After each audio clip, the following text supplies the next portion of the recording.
Like a river attendeth my way, when sorrows like sea billows roll.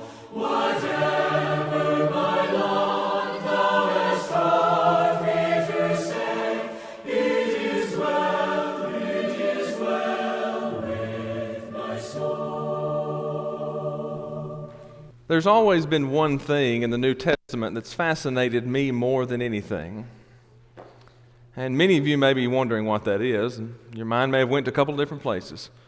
Number one, we could be talking about the Lord's church. It is a fascinating thing to study about. It's a wonderful thing to be a part of, but it's not the thing that's always caught my attention the most, even though yet it is very important. You may be considering that the kingdom of heaven, or heaven itself, is something that captures and captivates our minds, and it is. Heaven's a wonderful place, and we have a lot of questions about heaven, but that's not what I'm talking about. The thing that's captivated my mind the most when I read through the New Testament are the parables that Jesus spoke.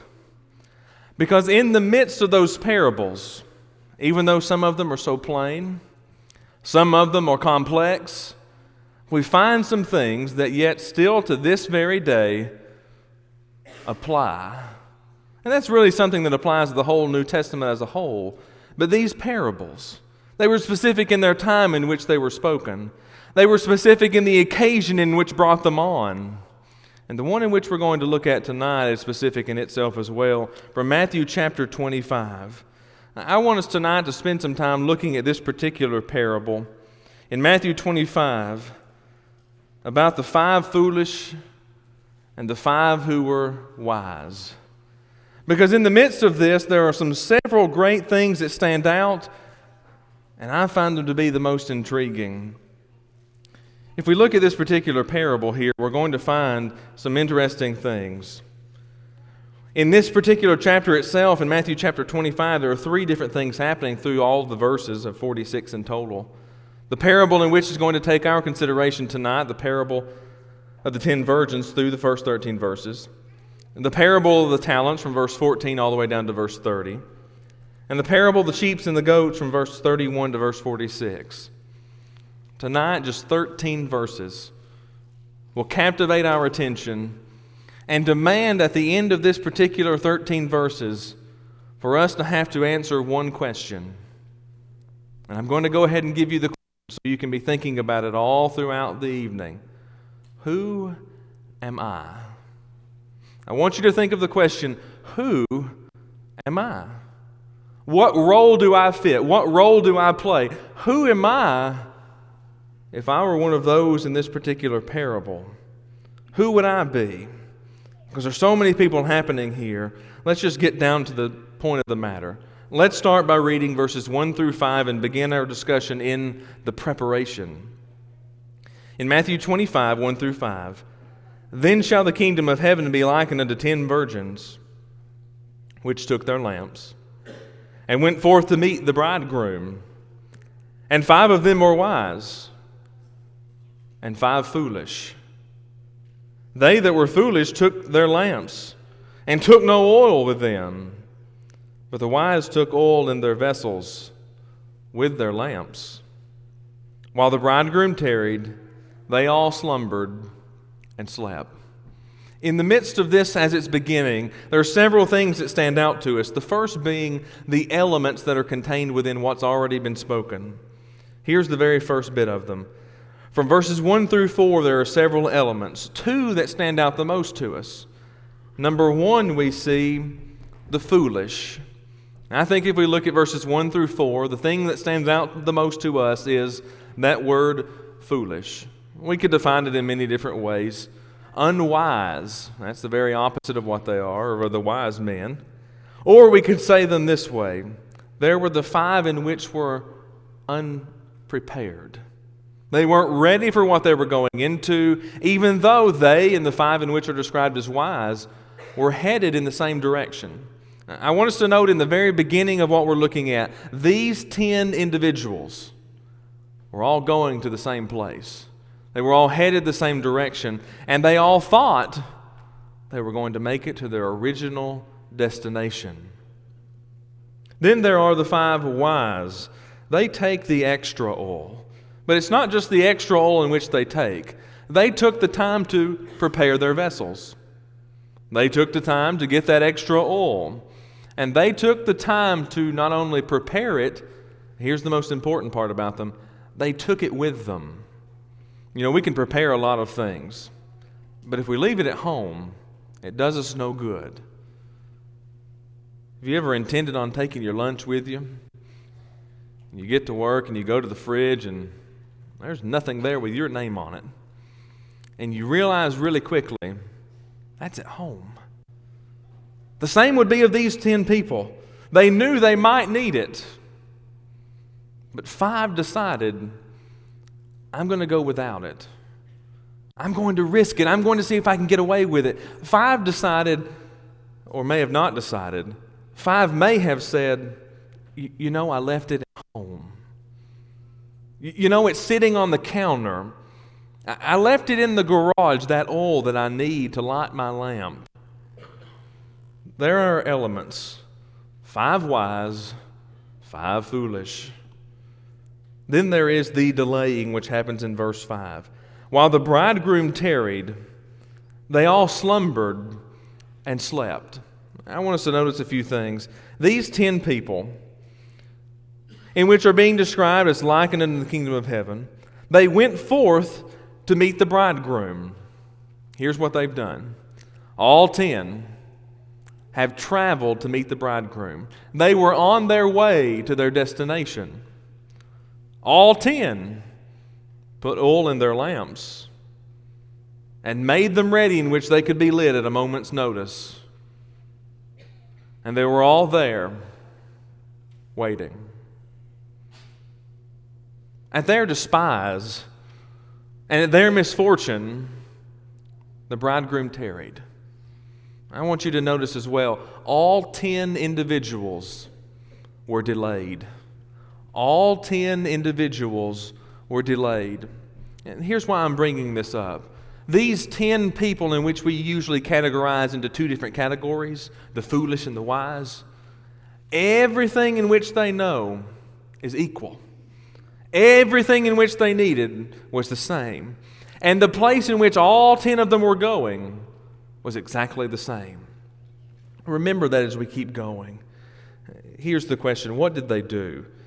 You have to know a little bit about Jewish tradition in this particular parable just to give us a mind's eye. We don't need to know this, but it's interesting for us to know. One man said this about Jewish marriage feast and marriages. The feast which followed the marriage was celebrated always at night. The newly married couple went forth from the house of the bride in the procession after nightfall, accompanied by some attendants, bearing torches to light the way. Another party went forth to meet them with torches and accompanying them to the house where the feast was prepared. Lamps were made then like torches were made by wrapping a roll of linen and inserting it into a mold of copper or earthen handle fixed to a small vessel in which they could light. If you ever get the chance to go to Memphis, go to Collierville. And while you're in Collierville, go to the city square. It's a nice little city square with nice little shops in it. It's really done up nice. But when you're in Collierville, go to the Biblical Museum. And in the midst of that Biblical Museum, you're going to find some lamps. They most likely would have been what these bridegrooms had. They weren't big. They didn't need to be. They put off enough light. But the oil reservoir, it was small. They have some in which have been dug up from that area. And they have them in glass cases for you to look at. So when you see those, you get to get the concept of what they were doing. They were waiting. It was nighttime. And they needed, and this is very crucial for our discussion, light. And I want to center your mind around something. Who is depicted as light in a world of darkness? Not only is the Lord depicted as a light in the world of darkness, what are we to be? Remember, we're that city that's set upon a hill that no man can hide. We're the light in which is to be lit, and no one can hide it. And our kids know that in song. These 10 people were of the same group. They had the same destination, and they all 10 were delayed. Let's talk about these 10 people a little bit more specific. The difference on these people did not lie in superior knowledge. The wise were not wise because they had all the knowledge that the world could exist. It's not because they had a financial advantage. These 10, the 5 in which were wise, they didn't have anything more than any of the others. They weren't just so blessed that they could go out and buy these oil reservoirs with them. History dictates unto us this would have been a normal thing. They would either take it if they needed it or they would have left it. There was no other natural blessing depicted on these 10. It was simply and solely in the fact that 5 were prepared and 5 were not. There's no particular significance to the number of these 10 either, 5 and 5 and 10 as a whole. Neither does the Lord suggest a ratio of 50 to 50 in the world in which is faithful or not faithful. Under ordinary circumstances, the foolish virgins would have been safe with the amount of oil in which they had. And I think that's wise for us to note. Under ordinary circumstances, the foolish would have been safe with the amount in which they brought. But just as you and I know, I can't control every aspect of life, can I? And you cannot control every aspect of your life either. Sometimes things tarry. And it leaves us in a position where we have to ask the question, what do I do now? The wise virgins, on the other hand, knowing from other things and putting their minds into action, prepared extra oil. It is the only difference in these groups of 5 and 5. So let's look at their action, verses 6 through 10. And at midnight there was a cry made, Behold, the bridegroom cometh. Go ye out to meet him. Here is what they've been preparing the whole time for. The bridegroom is coming. We don't know how long had lapsed between verse 5 and verse 6, but it was enough time in which the oil in which they had brought was gone. It was depleted, and there they were left in a world of darkness. Verse 7, Then all those virgins arose and trimmed their lamps. And the foolish said unto the wise, Give us of your oil, for our lamps are gone out. But the wise answered, saying, Not so, lest there not be enough for us and you, but go ye rather to them that sell and buy for yourselves. And here's the tragedy of verse 10. And while they went to buy, the bridegroom came, and they that were ready went in with him to the marriage, and the door was shut. Here are our elements, just as we described a moment ago. The bridegroom's arrival, it had been announced. You know, they could not, at any stage of this, pull out their phones, call the other party that's coming and say, Are you almost here? They relied on waiting, which proves the point to this parable. They did not know when the bridegroom was going to come. They had no way of contacting the other party to find out when he was going to be there. The bridegroom and time go hand in hand. And neither of these 10 knew when he was coming. So the call has been sounded and they must trim their lamps. The second element of this particular section, verses 6 through 10, is 5 of them are out of oil. Now that doesn't sound like anything consequential because even the text tells us, the wise said, Go to who sells it and come back. Well, that sounds like a logical plan, doesn't it? However, just as in the first 5 verses, in these next 5, they're not going to be able to control the external circumstances that are happening. All they know is exactly what they knew in the first circumstance. The bridegroom was on his way. That's all they knew. The third element in which we see the foolish virgins go to get some oil, but the bridegroom comes and takes those that are prepared to go in with him to the wedding, and the door is shut. Let's look at this a little piece by piece. Let's look at it as the call has been sounded out. Look at verse 6. And at midnight there was a cry made. I want us to notice this specifically. There was a warning call here. There was a warning call to tell those people who were waiting to gather their things, to prepare up. He's almost here. Behold, the bridegroom cometh. Go on out to meet him. Here's what I want us to notice specifically at first. It was already time. You know, it seemed logical at first for them to say, go on and buy some oil and hurry up and get back. But the text doesn't indicate there was a long time for them. The time was at hand. The bridegroom is coming. Go out and meet him. That means I need to be ready. Those 5 in which had the extra oil, they could not share because they were told, the bridegroom's here, go on. They left the 5 in a very interesting predicament. The marginal reading of this text, or the original meaning here, meant that their lamps went out. Now remember those people who were supposed to be light in a world of darkness? What are they now? They're darkness in the middle of darkness. And I want you to notice specifically, they could not get their light from those that were around them. The light in which the Christian shines as a child of God only comes from us individually. Now, yes, as a group, collectively, we shine our light forth in this world. But these 10 could only shine individually. Now, we see the 5 in which were shining very brightly. All 5 of them had the extra oil they needed to go the distance. And we see the darkness that came from the other 5. It was only now that the wisdom of one group and the foolishness of the other group is seen. And I think that's important for us. It took us the entirety of almost this parable to get to the point where we finally see a difference that actually means something. Before the 5 foolish, they just didn't bring any other oil. And normally, as we've already noted, that wouldn't have been a problem. But it was. Here's the worst part of the parable, if you ask me if there's a worse part of this one. It comes in verse 10, and I want us to read this one again. And while they went to buy, the bridegroom came. And while they went to buy, the bridegroom came. And they that were ready went in with him to the marriage.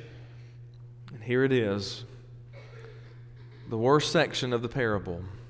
In grand scheme of thinking of the 5 in which were no longer there. And the door was shut. These 10 people that originally started their journey, they were going to the same place. They all had the same supplies, not the same amount of supplies. All had oil, all had lamps. They just didn't have extra oil. They were all going to the same location. And they all tarried. They all heard the cry, the bridegroom is coming, go ye to meet him. And they all had to try to trim their lamps. But 5 of them could not get their lamps back going. And while they went to buy, the bridegroom came. And they that were ready went in with him to the marriage, and the door was shut. The point of this lesson is directed to those who are members of the kingdom of God. Go back with me to the very beginning of the verse. Then shall the kingdom of heaven be likened unto. So here's the question I want to ask us. And I want to bring it again before we get into the next section of our lesson so we can be rethinking of this.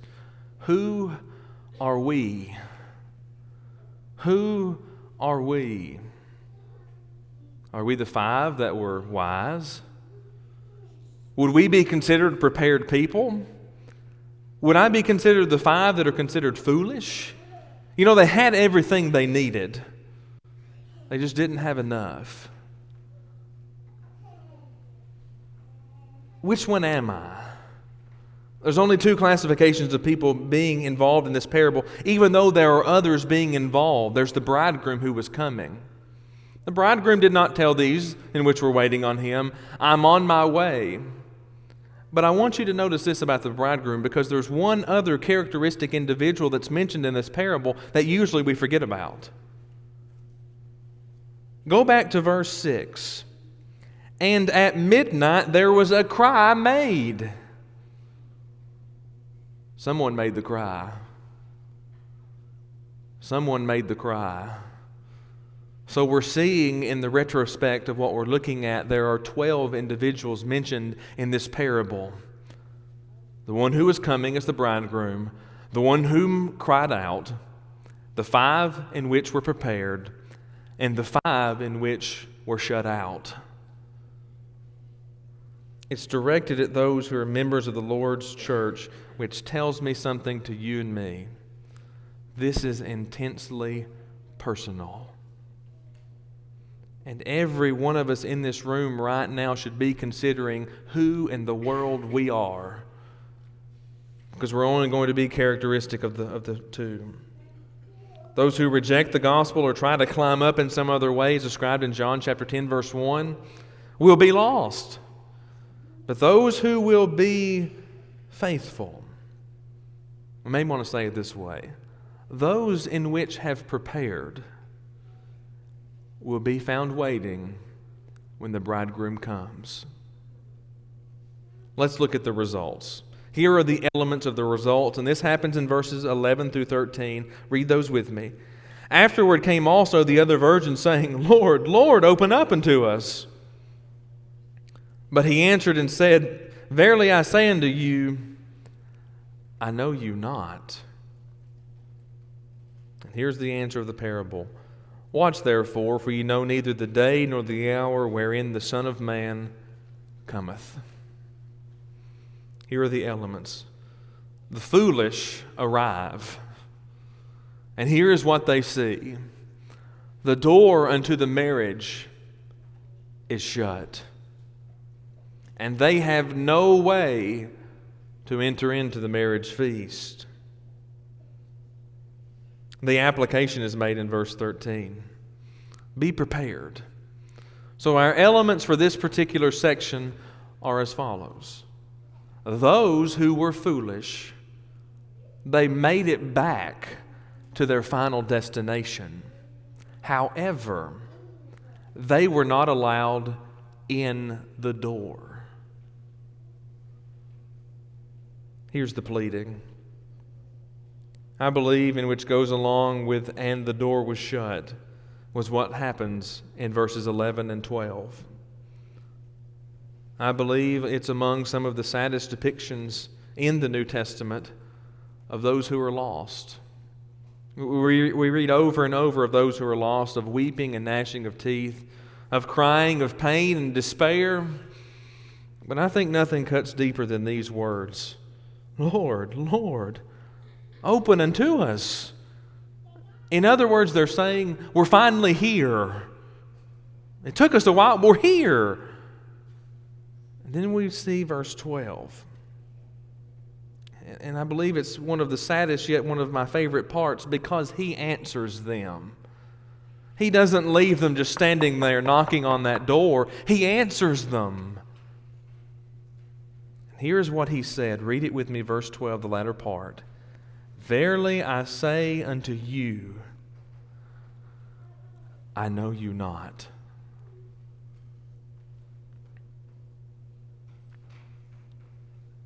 It's not the case that the Lord proclaims, I have never known you.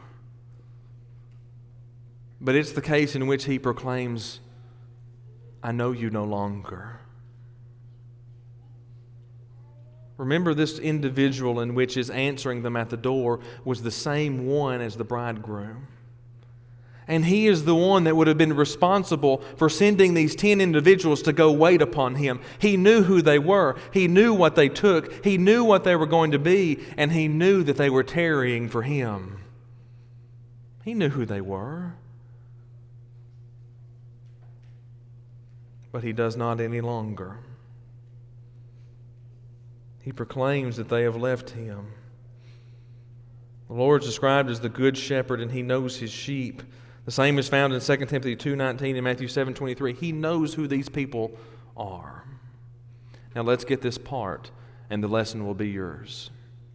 Here's the answer. In verse 13, Jesus' own conclusion for the parable is, and it should be ours.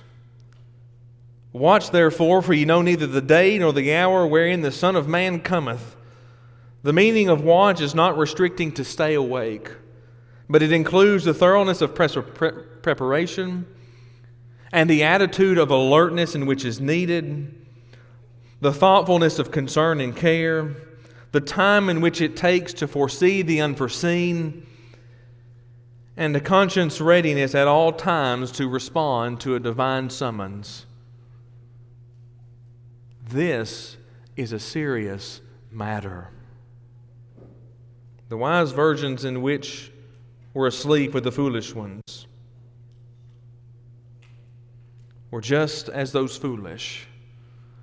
They were told to tarry, and they did so together. Here is our final question. Who in the world are we? Are we the ones in which made it all the way to the door? And the call is sounded out that the bridegroom is coming, and I'm unprepared. Or are we those spiritual people who have made it all the way to the door? We've anticipated the bridegroom coming. We've been standing there waiting. We understand we had to tarry, and we did. And when it was time for that call to be sounded, we trimmed our lamps and we went forth to meet Him. We can only be one of those two people. Will the Lord find us prepared? Or will He find us in a frenzy trying to get ready? Matthew chapter 25 depicts unto us preparation. And I hope that tonight you are prepared. I'll ask you one more time just for emphasis' sake. But who in the world are we? If you realize tonight that you're not in the spiritual condition in which you need to be in, and I'll go ahead and tell you, I do not know your spiritual condition. Only you can know your spiritual condition. We're going to the same place, and we're going to find our way to the door, but where are you? Do you need to become a child of God? If you do, I urge you, study the words of God. Never take what man says for what you need to do with the Creator of this universe, with the Lord and God Almighty who reigns supreme in heaven. Hear His words. Believe them. Repent of your sins. Confess His name and change your life by the watery grave of baptism. And know that that's not all that you have left to do, because eventually you're going to have to tarry for a while. And you need to be prepared to survive that time. Maybe the case that you are a child of God, and you realized in the tarrying of life that you forgot about Him. Or you realize in the midst of the tarrying for life, you forgot about God's principles. Or you realize in the midst of tarrying for Him that you just have not been doing what you should be doing. Know that the greatest time to make your life right is right now. The greatest time to become a child of God is right now, because God is ready, and He always will be. The question is, who in the world are you? If you have a need to become a child of God or need to make your life right with the Lord, why don't you do so as together we stand and sing. When peace like a river attendeth my way, when sorrows like sea